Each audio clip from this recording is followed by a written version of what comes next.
going to be very relevant when we get to strings on Wednesday.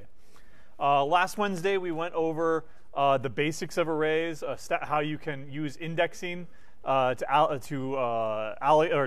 access and set each individual element.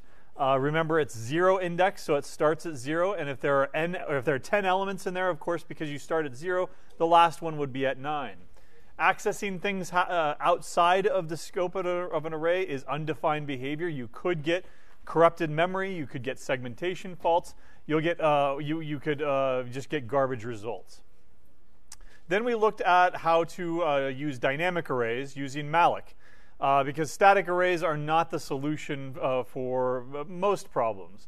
You're basically abusing the stack space because they're allocated on that small stack. Each one of those stack frames, any static arrays, they're going to be allocated in that stack. And of course, you risk overflowing your stack. However, the heap is much larger. You can allocate pretty much, for all intents and purposes, an unbounded amount of data within virtual memory on a heap. And the way that you do that is by calling malloc. If you want n integers, then you use size of int to determine how many bytes each integer takes. You multiply that by however many you want, and that returns a pointer to the memory location that it just allocated for you. Here's 40 million bytes. Go ahead and use it however you want. We talked about memory management, that once you're done with it, you need to be good stewards of your resources, and you need to free it up. That once you're done using it, you simply call free, and the operating system takes that memory back from you and either reallocates it to your program or possibly to other programs for use. If you don't do that, then you have leaky memory. Right? Yeah? Can you have an array that grows or shrinks automatically? Not in C. No. There is another function called realloc that would allow you to attempt to grow it or shrink it, but that's going to be a function called realloc, and it could fail. If you try to allocate it and make it bigger and there's something in the way, it's going to fail. And so you'd end up having to reallocate it in a larger one and make it grow yourself anyway. It's not dynamic in the sense that it'll automatically grow or shrink. You're looking for some sort of a automatic data structure. Like in a programming language like Java, you have that. You have what's called an array list that grows and shrinks as needed, right? And so when you move on to Java next semester, you'll see that. Right? But you don't have that in C. So we left off with talking about how to use arrays with functions, and so that's where we'll continue today. Remember that you need to do your own bookkeeping. If you create an array of size n, you need to store that n in a variable and pass that on to functions so that they know how big that array is. There is no reliable way to determine, just given a pointer, how big that point of a memory space that pointer points to. So you need to be passing that along to any function calls. Moreover, an array is a pointer. So you pass arrays by reference, i.e., you pass the pointer. Right? But because an array's identifier is already a pointer, when you pass an array, you do not use, you do not use the ampersand, right? If you have a regular old variable like int x and you need to treat that as a pointer to pass it on to a function, you need to put the ampersand in front of it. But an array is already a pointer. You don't put the ampersand in front of it. So just to understand what we're talking about here, here's an example in REPL. I've got an array here of the first, I think, 10 primes. Let's write a function to sum those up and return the sum. Okay? So obviously the sum is going to be an integer because an integer plus an integer is going to be an integer. We'll go ahead and call it sum. What do we need to pass to this array, to this function in order to? We're eventually going to pass this array right here. What do we need to? Let me rename that to primes. Right? What do we need to pass to this function? We're writing the function signature now. What do we need to pass to it? Here's an array. Go ahead and sum up the elements in that array and tell me what their sum is. Well, if it's an array, how do we represent an array? Is it like that? Int ARR. Is that an array? That's just one. That's one element, right? And that's passed by value too. We need to pass an entire array of elements, several elements. And the way that we do that is through a pointer. So we're going to pass in a pointer to an array. Is that all we need to pass? What else do we need to pass for bookkeeping? Here's an array. If you want to iterate over the elements in that array, what else do you need to know? How many there are, right? Because you're going to be writing a for loop to iterate over them. You need to know how far to go. So you will also need to know the size. Typically, we just use n, but if you want to be more explicit, you can say that it's the size. Okay? Now let's actually write this function down here. And give myself some more room. All right? It should be pretty straightforward. You're going to loop through it, so you're going to iterate through it. What kind of a loop should we write here? A while loop or a for loop? A for loop, okay. Most of you said for loops because that's kind of more natural. You know exactly how many elements you're going to iterate over, size of them. We'll have an index variable. It'll start where again? At 0, right? Remember, arrays are 0 index. The first element as at index 0. I is less than size, I plus plus. That is just so idiomatic that that'll be the automatic thing that you always write when you want to iterate over an array. You go from I 0 up to, but not including the size of it. Size minus 1 is the last one, last iteration for that loop. And then, of course, you go up by 1. Well, if I want to sum, then I probably need a variable to keep track of that, right? Is that a good variable name? How many sums do I have here? Sum, right? I have 2 of them. I don't think it'll be a problem in this case, but it's certainly a problem stylistically. Give me an alternative name for my variable. Yeah, total, all right? And then in the loop, what I can do is I can say total is equal to total plus the array at the array element at index I, the ith element in the array. How can I shorten this up and improve it a little bit? Plus equals. There we go. Now, there's still a subtle bug here. The bug, it might not manifest itself on most systems. But on line 14, between line 14 and 15, what value does total have? Remind me again. Who knows? And there's no default values exactly. It could be 0, but that's what we want. But it could be garbage. It could be dead beef. So what should we do here? Initialize. Best practice, always initialize your variables, unless you know that you're going to set them immediately later on and you're not going to run into that trouble. Garbage plus 1 is still garbage. And then return total. Right? All right, that's pretty good for a first iteration. Let's actually go ahead and test it. Instead of printing out hello world, let's print out the total. Total is equal to %d and the line. And we'll, of course, need to call it. So total, int total is equal to. Now, how do I call this function? What do I need to pass here? I need to pass this array, right? So should it be like this or should it be like this?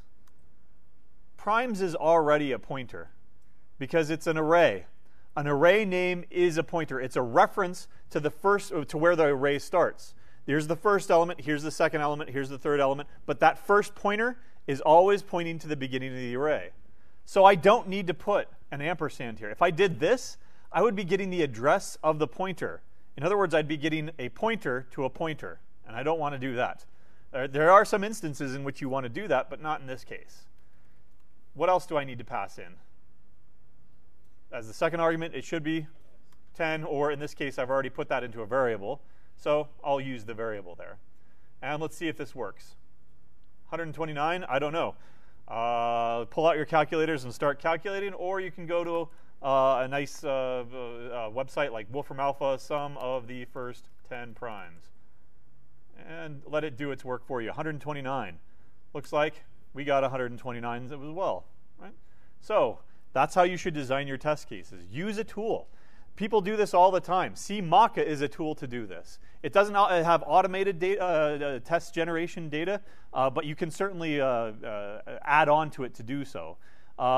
In fact, mocking, the very word MACA, or the very word mock data, is that you're generating this mock data, this fake data that you can use to feed into your program. And there are plenty of tools out there that let you do this. But if you want to do it manually, then use a tool like Wolfram Alpha, right? And verify that it actually works. Okay? That looks pretty good. So let's come back over here. And I'm just going to cut and paste this version over here, right? So that you have it in your notes. One thing that we didn't do, though, was error checking. So I've written some documentation here. This function takes an integer array of size n. I didn't use size here. I used n. And returns the sum of its elements. It returns 0 if the array is null or if its size is less than or equal to 0. Right? I didn't do that here. I didn't add code to consider edge cases here, error conditions. One error condition would be, what if the pointer here is null? This is exactly what you were doing last week. You were doing null pointer checks. How would that fail if the array was null? Look down on line 17. When I try to access the first element of null, what am I getting?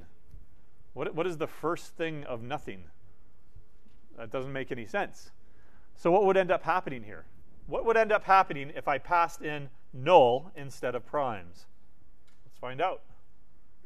Probably going to be, oh, what happened? It says exit status -1 here, but what really happened? It's a segmentation fault. Because you are dereferencing a null pointer. Remember Bret Hart, you can't dereference a null pointer. You were trying to access the ith element of a null array, so you can't do that. So let's go back over here, and with the other kind of error would be, maybe it's not even an error, but can you have an array of size -10? It doesn't make much sense. Can you have an array of size 0? Possibly. There's a difference between null, something that is pointing to a valid memory location, but that memory location is nothing, and then the value 0 itself. What's the sum of nothing? What's this? If I just add up nothing, what do I get? 0. So that's why we specified that it returns 0 if the array is null, or if its size is less than or equal to 0. Help me out here. How might I write this function? How might I modify this function to do the error handling here? How should I check for null first? If what? There are only two inputs here, right? Array and n. Which one can possibly be null? The array. So if the array is null, if that's null, or if the size is less than or equal to 0, then I'll simply just return 0.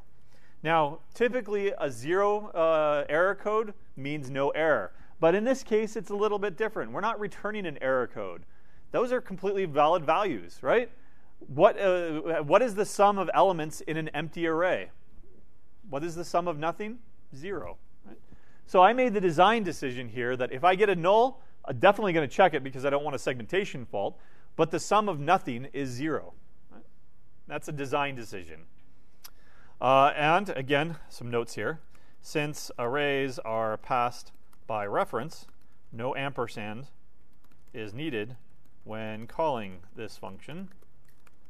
Basically, technically speaking, these square brackets automatically dereference and do some what's called pointer arithmetic. Right? That each element is, say, n bytes. Say for an integer, this would be 4. For a double, how many bytes in a double? What would this be? This would be 8, I think I heard, and that's right, typically, etc. So basically, the compiler is doing our pointer arithmetic for us. And I think I made a post about this, but I'll go ahead and repeat it here. That basically the first element is at index I, or 0, sorry, which is equivalently. If I want to use the array value itself, ARR, I would dereference it. that gives, or actually, sorry, I would use ARR. That's a memory address, remember, because it's a pointer. It's pointing to this memory right here, memory address right here. Well, if the first element is right there, then it's an offset of 0. So I would have plus 0 times 4. Oops, there we go. Where's the second element? Element is at index 1. Equivalently, it would be at ARR plus 1 times 4, if assuming integers here, right? And where would the third element be? Is at index 2. Equivalently, it would be at ARR plus 2 times 4, where 4 is the number of bytes of each one.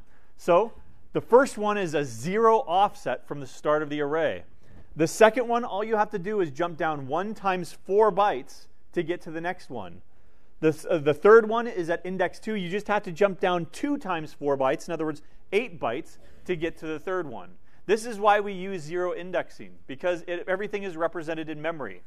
And the indexing is actually an offset of a memory location. The first one is 0 bytes away from that address. The second one is 4 bytes away, 8 bytes away, 12 bytes away, 16 bytes away, etc. And this is why we use 0 indexing in pretty much every programming language. Right? There are only a few programming languages that use 1 indexing. They're more math-based. MATLAB is one of them. By default, you use 1 indexing, but you can use 0 indexing. In fact, technically, they're not even arrays. I believe that they're associative arrays, which are a different thing entirely. So there is one problem, though. Since the array is passed by reference, we can make changes to it. Right? Let's go back to the demonstration here. So I've got a summation here. What if right after I took the sum, I went ahead and changed everything to 1, right? Now let's go ahead and let's write another function here to help us out. Let's write a function to print an array. Print array. All right, and we'll take int ARR and size. Oops, int size. Right. I want to prove to you that we're actually changing the array here when we're calling this this function. So I'm going to go ahead and cut and paste this for loop here, and printf %d comma. I'm not going to make it look pretty. We can come back and make it look pretty here in a second if we really want to. And that's it. So let's go ahead and print the array. I'll print it before taking the sum and after taking the sum. ARN, and make sure to change this back to ARR. Otherwise, we'll get a segmentation fault. And then we'll print it again.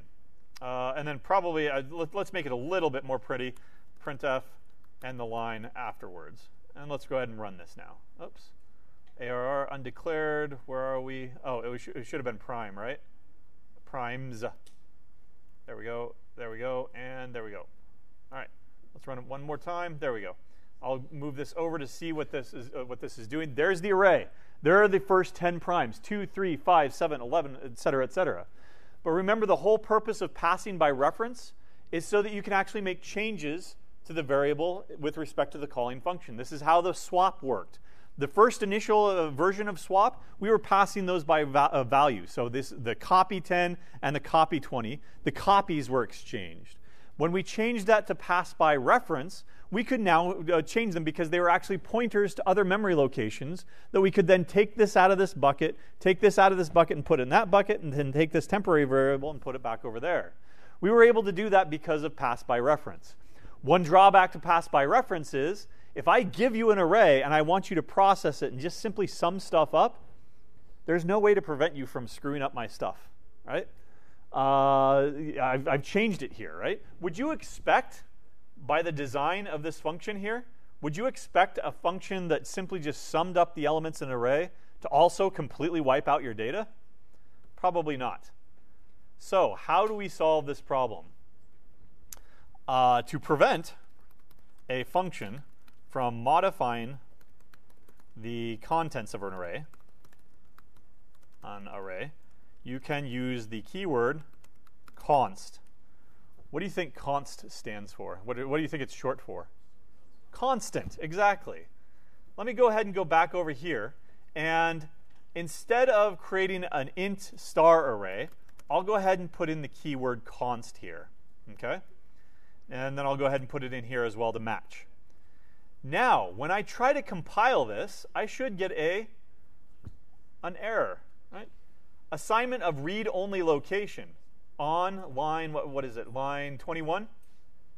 Well, what is 21 doing? That's where I'm screwing up the data.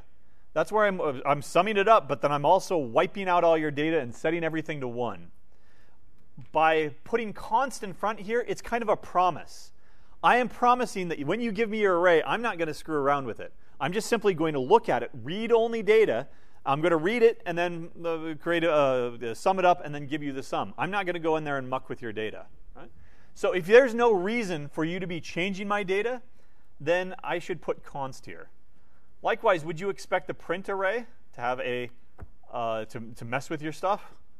Probably not. So let's make that const, just to be safe.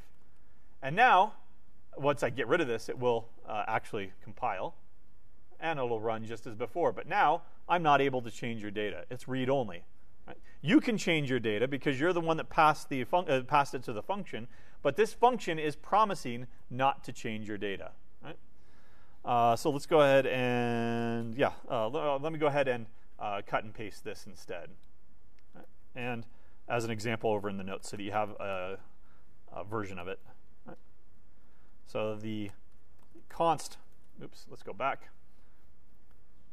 The const keyword prevents changes to your array. Right? Very nice thing to have. Now, that's not just, it's a design thing. There are ways around it, very, very easy ways around it. In fact, I could just create a pointer, obfuscate it enough and make it point to one thing and then make it point back to your stuff. Then you lose the promise of const, and the compiler can't necessarily check for that.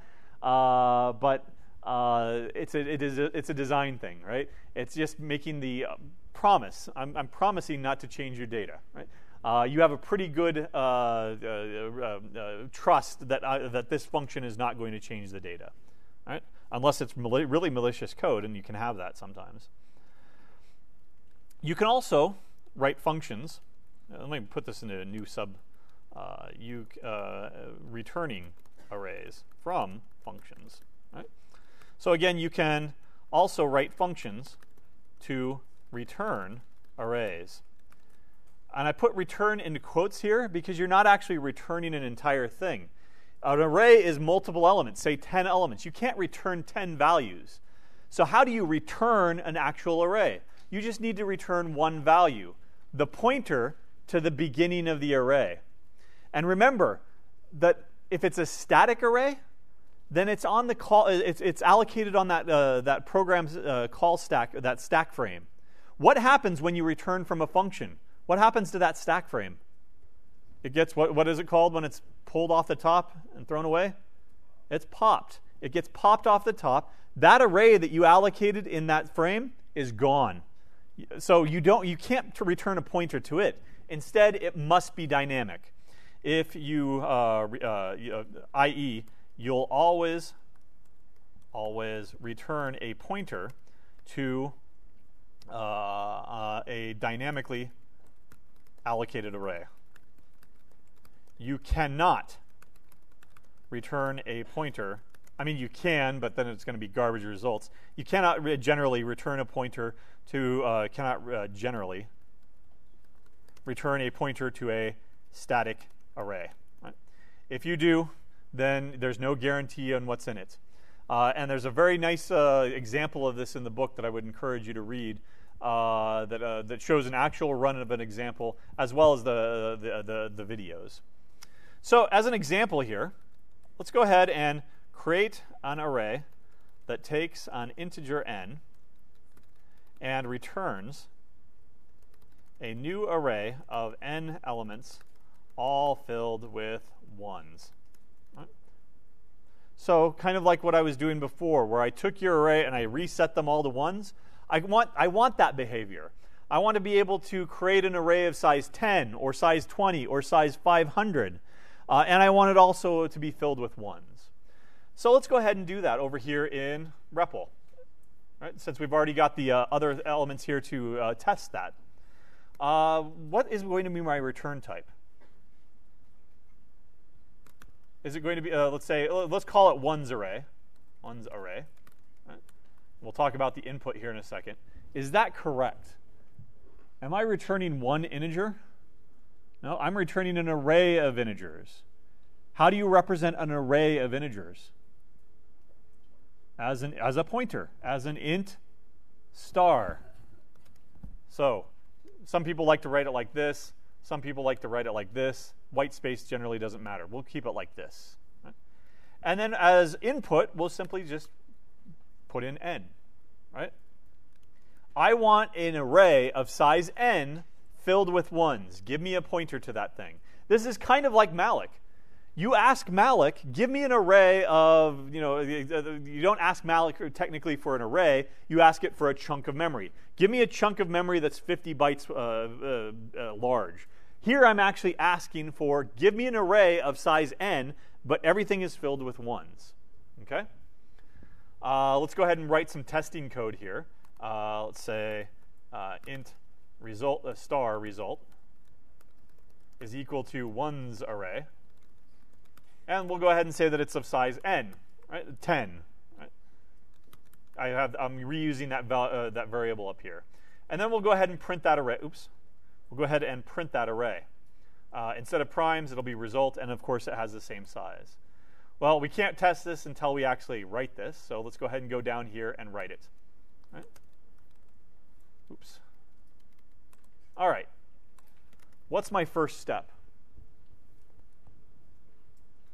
Can I fill it up with ones? Fill what up with ones? So what's my first step? I need an array. How do I create an array again? What's that function called? You need to allocate memory, so you need to call malloc. Right? Oops, there we go. All right. And it returns a pointer. I'll call it result, int star result. I'll call malloc. What do I tell malloc? That I want n things? No, I need, the n would be, say, 10 in this case. You're asking for 10 integers? No, you're asking for 10 bytes. How many integers will 10 bytes take care of? 1, 2, with 2 left over. Right? So you're not asking for 10 bytes. You're asking for n times however many bytes an integer takes. And then, just to be good, you typecast your, let me make this bigger so we're not wrapping. You typecast the return pointer. Remember that malloc returns a generic void pointer because there's only one malloc. There's not a malloc for integers. There's not a malloc for doubles. There's not a malloc for chars, etc. There's only one malloc. That malloc takes one argument. How many bytes you want? Here's your chunk of memory. I don't care how you use it. We're going to be using it as an integer array. So we'll force it to become an integer array so that you can look at 4-byte chunks. Right? And that's what this typecasting is doing. Eventually, we'll want to return that. Right? All right, well, let's actually test this and see what happens. Right. Well, some warnings here. Well, first of all, the one warning is malloc is defined where? In the standard library. Right. That took care of the warning. Right now, it's filled with zeros. Right? That's not a guarantee. Right?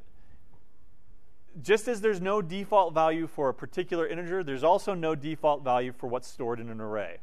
9 times out of 10, maybe even 99 times out of 100, it will be 0. But it's that 1% that assumption fails that then comes to bite you. Right?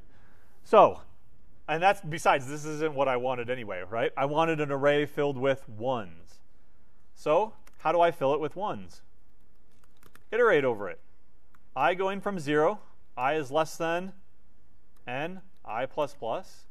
Set the ith element in result to 1. Once you've done that, now they're all filled with ones. Okay? I'll go ahead and cut and paste this into the notes as well so that you see an example. Right? There we go. All right. And let me go ahead and cut and paste. There we go. This function creates a new integer array of the given size and fills it with ones, returning it. Wait a second. Did we do any error checking here? Nope. What could possibly go wrong here? The size, right? Now, if you ask for an array of size 1, that's not, I mean, that's weird, but that's not that unheard of. If you were asking for an array of size 2, 3, 4, etc., that's all fine. If you ask for an array of size 0, again, it's kind of weird, but sure. Well, here's a memory address. That size of that memory address is 0. There you go. But if you ask for an array of size -10, that sounds really wrong. Right? So we should probably prevent that somewhat. In fact, let's find out what happens. I'm curious. What happens when we pass in a value of -10? I don't know. Okay, it allowed it. It's just not printing it down here because there's nothing in it. -10 right here, if you start at 0, it doesn't, this for loop, when you print it, doesn't execute at all. Right? So I don't know. Maybe it worked, right?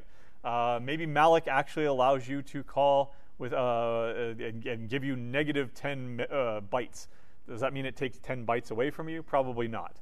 It's probably a no operation, or it treats it as 0 or something, or maybe it returns null, right? In fact, let's find out. Let's go down here and check. If result is null, then we'll print f. Yep, it was null. And the line. There we go. And let's see if it's returned null. Yep, it was null. Right? If you ask for -10 bytes, then malloc is going to say that doesn't make any sense. Here you go, null. Just as if you had asked for 50 quadrillion terabytes or something like that, or 50 petabytes. There's not that much memory, and so it's going to say, no, I can't do that. Here's null. Right? All right, so maybe we should do some error checking ourselves. If n is less than or equal to, or maybe just less than 0, then what would be a sensible value for us to return here? I could return 0, but what is that doing? Oops, not 9, 0. Is 0 a memory address? Not really. I mean, there might be a memory address 0, but does it belong to your program? Probably not. What does malloc do? The only sensible memory address to indicate an error that malloc can return is null. Maybe we should follow suit. In this case, I'll go ahead and return null. You gave me bad arguments, so I'm going to give you the only thing that I can, null. And now it's your job to check for null to make sure that it worked or didn't work, just like you would check it for malloc. Okay? I'll go ahead and cut and paste that and put that into the notes here if you want. Right? Returning it. And it's always best to document these things. So if n is negative, this function returns, null. There we go. Remember, 0 is not null, null is not 0, null, void, 0, these are all different things. Okay? They're not all the same thing. Don't treat them as the same thing. Let's do maybe one more exercise here. Before we move on to multidimensional arrays. Write a function to compute the average of elements in an integer array. Right, there we go. So I'm going to go ahead and go back to REPL here. I've got a sum. Now what I want is an average. I'll call it average. Am I going to be making changes to anything in your array? Just if you wanted to compute an average, would you go mucking things up? Probably not. So what should I put in there? Const int star ARR and int size. Right? What should the return type be here? What's the average of 1 and 2? Yeah, it's going to be 1.5, so it should probably be a double. Okay?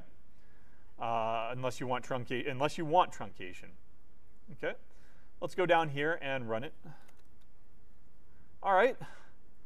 So, ideas. To compute an average, what do you need to do? Add them all up and then divide by 0. or not divide by 0. Divide by the number of elements. In this case, that's stored in the variable size. All right, so let me pull out a for loop for int I. Somebody please stop me. Why should I be rewriting this code? I is less than size, I plus plus. Should I be writing this code to iterate over it? I already wrote it. Right?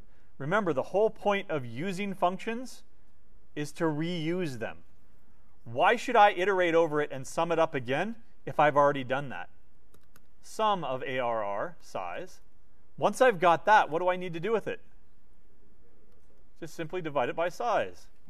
Return. There we go. Good? Maybe, maybe not. Let's find out. Let's come back up here and actually test it. So total, and then double average, also just say A, average of primes and n. Let's get rid of this. And then print the average. Average. Instead of D, it should be F. And instead of total, it should be A. All right. 12. OK. That sounds reasonable. Let's laugh. But we've got to ask Wolfram Alpha. The average of the first 10 primes should be, what was it, 129? We could just do this in our heads. 129 divided by 10 would be 12.9. OK, it's not able to handle that. Come on, you fail the sum. You can do the sum, but you can't do the average. Come on. That's a failure on their part. All right. So what was it? Was it correct? No. 12 point. What failed here? Integer division, right? What does sum return? Sum returns an int. What is size? It's an int. 129 divided by 10 is 12.9. What happens when it's an integer, though? Chops off and gets thrown away. Truncation. At least one of these needs to be typecasted to a double. And correct. There we go. Run it again, and I should get 12.9 now. There we go. That's fine. Okay. So, again, don't repeat yourself. That's the DRY principle. Don't repeat yourself. Don't rewrite a piece of code when you can stick it into a function and reuse it. And that's exactly what we're doing here. Okay? All right. So here's the result of that exercise. There we go. All right. Next topic is multidimensional arrays. All right. There we go. What do we mean by dimension? Well, you can have arrays with more than one dimension, right? For example, 1D arrays are just regular old arrays. They only have one dimension. They only grow in one, here's the first element, the second element, the third element, etc. They only exist in one direction. But you can also have 2D arrays. Right? What would be an example of a 2D array? Yeah. Oh, an XY array. So your first dimension is X. Your second dimension is Y. Right? And so you're growing in two directions. You can have rows and columns. Right? When we have rows and columns, we usually call those what? Tables. Right? That's exactly right. Or if you're mathematically inclined, they are matrices. Exactly. So you have you have rows. So here's a row, and then you have columns.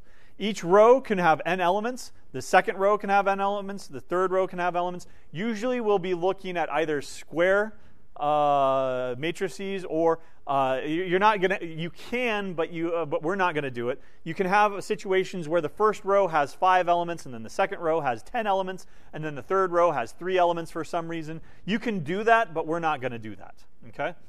We might do that when we come to strings, but not now. You can also have 3D arrays. So what would be the third dimension? You are growing in the x dimension. You're growing in the y dimension. What's the third dimension? Z. So what do you have here? You don't have a table anymore. You have what? You have a cube, right? You basically have a cube. You have rows, columns, and sometimes you have what are called lanes, or if you're at the grocery store, they're called aisles, right? You can also have 4 plus D arrays, right? Don't, or probably need to rethink it. Think what you are doing, right? All right, our focus, however, will not even be on 3D arrays. Our focus here will be on 2D arrays, because often you'll have tabular data. Often you'll have tabular data being data that nicely fits into a table with rows and columns. Excel is a classic example of this. Have you ever seen a 3D Excel where you've got rows and you've got columns, but then you've also got lanes all the time? I'm asking seriously. Has anybody ever seen something like that? Probably not. Right? And so that's why our focus will be on 2D arrays. It's not often that three-dimensional stuff comes up. And if you do have three-dimensional data, or if you, there's probably a better solution, like defining a structure, which is something that we'll do later on. Okay? All right, one example that you're already familiar with is the RGB color scheme, right? That's 3 dimensions. You have an R value going from 0 to 255. You've got a G value, and then you've got you've got a B value. You can represent 256 cubed possible color values using that color cube. Now, of course, you know, if you've got a color picker in generally, if you ever do image manipulation like what is it, Photoshop, and you want to select a color. A nice cube doesn't generally come up because that's not a nice visual way of looking at it. Instead, a color wheel will show up, which is basically this cube that has been flattened and then smeared into a color wheel, right? But there are like LED cubes. Have you ever seen those cool projects where you create a cube of LED lights? And then you can then by manipulating the lights just so you can basically project 3D images within this matrix of LEDs. Nobody's ever seen stuff like that? All right, well, look on YouTube for 3D or LED light cube. Right, that's a nice little project too if you want to get into embedded systems. All right, if you want to program those 3D light cubes. Okay, so in C, a pointer int star ARR points to a one-dimensional array. So how do you think that we point to a two-dimensional array? To point to a 2D array, you use 2 pointers. Int star ARR. Right? And here we've got a pointer to a pointer. Right? Basically, we're using a pointer to an array of pointers. Means that you have to use a loop of malloc calls to create an array, a 2D array. Right? All we're doing is creating the first row, which you know how to do. You know how to create a one-dimensional array. Then you go into a loop and you create the second row, the third row, the fourth row, etc. The columns automatically line up because everything is 0 indexed. Okay? To show this to you, I'm going to simply go to the notes here. Here, let's jump down here. Not notes, but here's this is my visualization of this. There we go. So here's a piece of code that is going to create a 10 by 10 integer matrix or table, if you want to call it a table. I'm calling it my matrix here, though. So I've got a double pointer. I've got an integer pointer. Then what I do is I call malloc to set up the array of pointers. Each one of these pointers is going to point to a row. The first pointer points to the first row. The second pointer points to the second row. The third pointer points to the third row, etc. And I want n of them. But I don't want integers. I want integer pointers, because I want a pointer to a pointer. Those pointers are going to point to integers. Right? Then I need to go into a for loop here, and for each row, the ith row running from the 0th row, the 1th row, the 2th row index, right? Then I'm going to make a regular old call to malloc, which you're all familiar with. Okay? Now, what does this look like? Let me go ahead and can I? What's the full screen? Nope. All right, I've really screwed it up or not? Where's that rotate? There we go. All right, it's not L. It is, what is it? How do I go to full screen on preview? Anybody? This is Mac crap. Yeah. All right, I won't go to full screen then. So here's the visualization. That's my first pointer. That's my pointer to a pointer. Initially, it's pointing to null, so it's not pointing to anything initially. On that second line there, I set up my column of pointers. Right? I'm calling malloc to give me an array of pointers.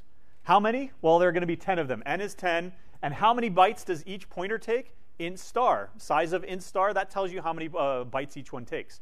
I need to use size of int star here because it is not guaranteed that an integer and an integer pointer use the same number of bytes. And in fact, it's really uncommon for them to.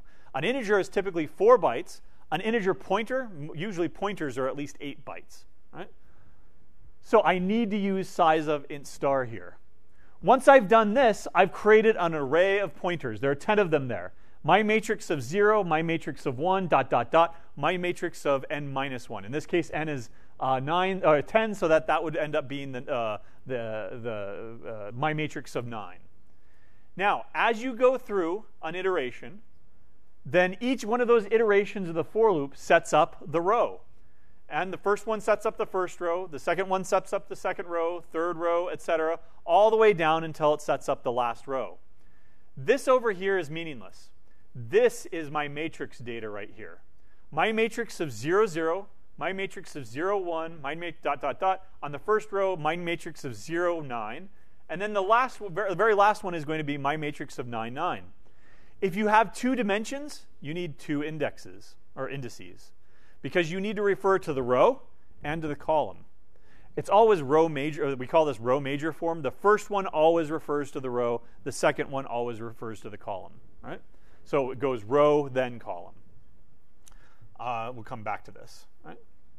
So again, I'll cut and paste this so that you can have that example. Of course, that example is also in the notes, or in the video notes, I should say. All right, there we go.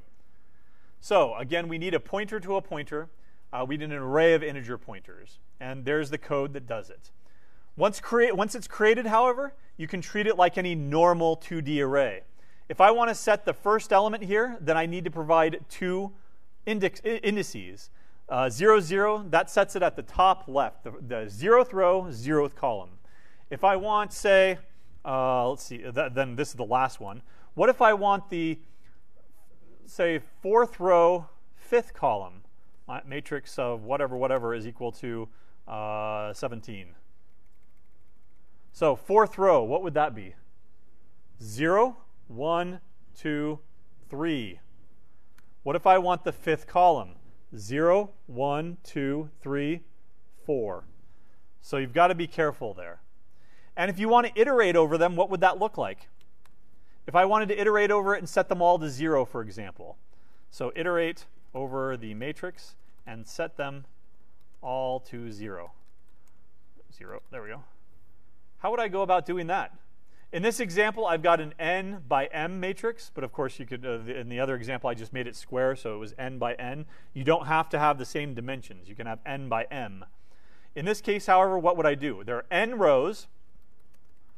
There are m columns. How do I iterate over it now? For each row, so for each row, that's going to be a for loop, right? For int I equals 0. I is less than n because there are n rows, I++. Now within that, for the ith row, I will iterate over each column. I need another for loop. For int j, starting at 0, j is less than m, j++. There we go. And I'll set matrix sub I, j, equal to, if I wanted to set them all to 0, it'd just be like this. Set them all to 0. Right? And that's how you can iterate over 2D data. You just need to split it out. Go by row, then for each row, you need to go by columns. And nested for loop is commonly used to do that. One common pitfall here that I'll mention, though, is messing up on your typing. What did I do there? The outer for loop iterates on what variable? I. The inner for loop iterates on what variable? J, except for right there. Right. You did that in a hack? Exactly. That's a very common error. And I don't think that WAL is going to pick that up. So I and J, they look really close. So make sure that you that if something's wrong, double check all of your indices. That should not be I, that should be J. That's the first thing I do when somebody's got some issues with an array or a 2D array. I look I, J, J, J, and if you've got a 3-dimensional, then K, K, K. Right, you don't want to do that. I guess no, never mind. That's bad, but it's idiomatic. You just go I, J, and then K. Right? That has nothing to do with that. Right? All right. What about cleanup? Cleanup. How do I clean this up? Let me go ahead and go back. No, I don't want to go back over there just yet. What if I did this? Free matrix. There we go. I just wanted to free the matrix. What would I do? Free the matrix. There. Get free from the matrix, right? All right, so what if I did this? What is my matrix pointing to right now? This thing is pointing to this column, right? So if I freed it up, what would happen? And I'm not tall enough to do this, but it would destroy that array right there. What about all that other stuff on the right-hand side? What if I destroyed this? What about all the rest of that stuff? Did I destroy it? No. Did I clean it up? Did I free it up? No. It's still there. So if I don't have a way of cleaning it up, what do we call that? If you don't have a way, if you allocate memory and then you don't free it up, and maybe you lose a reference to it. Now this memory is trapped by your program. Your program is always going to keep a hold on it. What happens? What? It's a memory leak, right? And eventually your program will grind to a halt. So this isn't the way to handle it. What do I need to do first? I need to clean this stuff up first. Right? This stuff up, can I highlight it? There we go. Oh, no, I can't highlight it, just that. But maybe I can do this. Nope, no, I can't do that either. I need to clean up each one of these rows first. Right? So cleanup, you cannot simply just free the array of pointers. Right?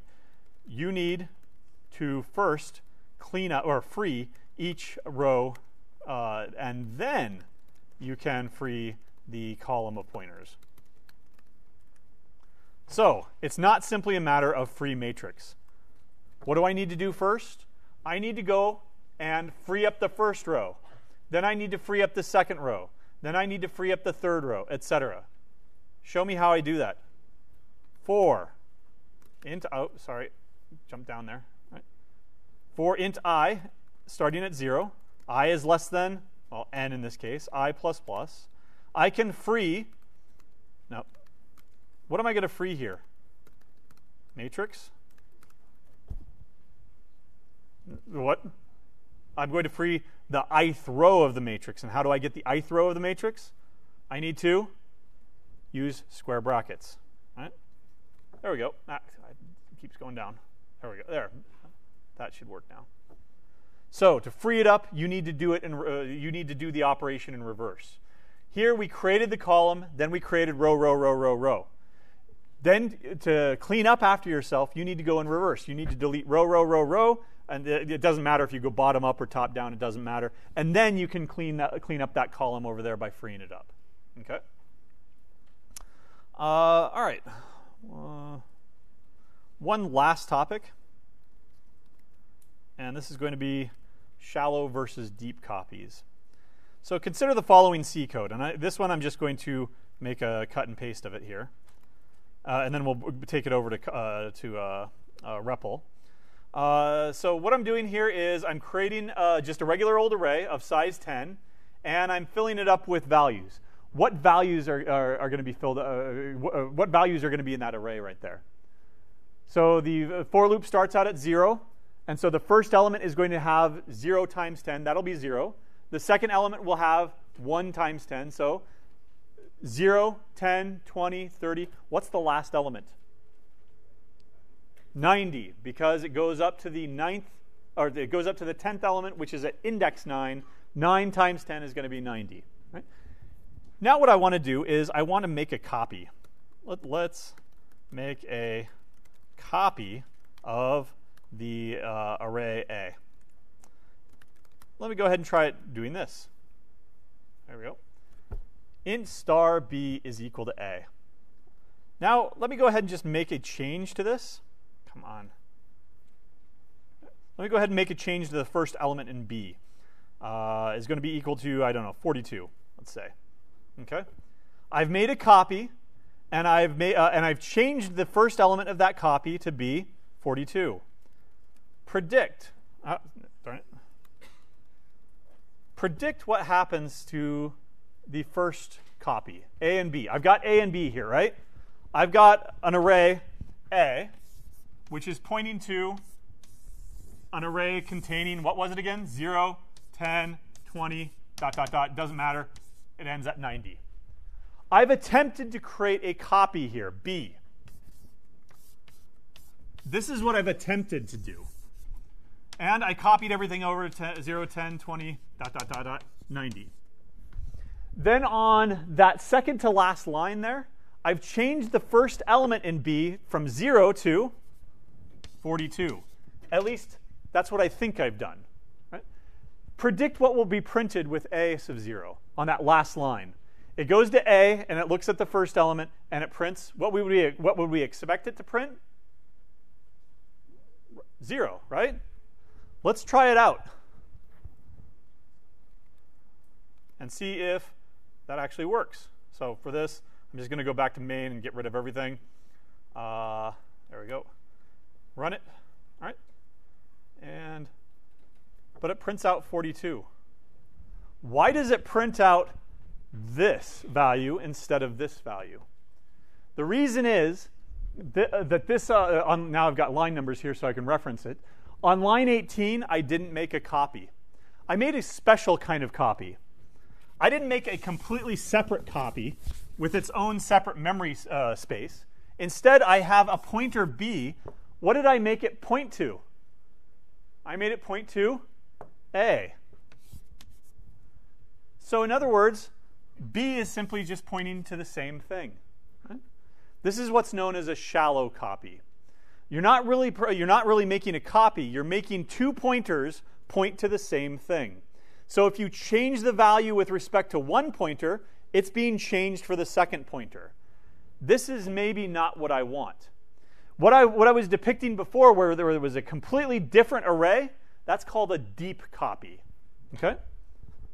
So the above in this example is a shallow copy. The above is a shallow copy.